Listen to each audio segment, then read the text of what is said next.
როგორც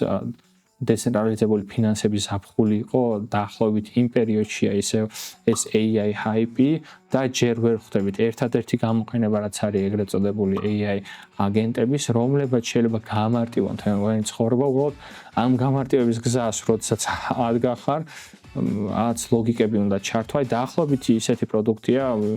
ვისაც iPhone-თან გაქვთ შეხება shortcut-ები shortcut-ები თავის მხრივ არის ძალიან საინტერესო პროდუქტი. ანუ ბევრი რაღაცის ავტომატიზებაში გეხმარებათ, მაგრამ მე shortcuts არ ვიყენებ და ჩემს ირგვლივ, რა ვიცი, არ ვიცნობ ადამიანს, რომელიც ყოველდღიურ ცხოვრებაში იყენებს shortcuts.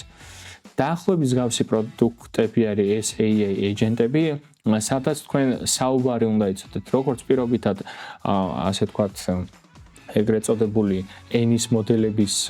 ხელოვნურ ინტელექტებზე მაგალითად ChatGPT-ს როგორ უნდა ელაპარაკოთ, უფრო მარტივია ChatGPT-ს დასაუბარი, ვიდრე ეგრეთ წოდებული AI აგენტის ჩაშვება, სანამ ეს არ გამარტივდება,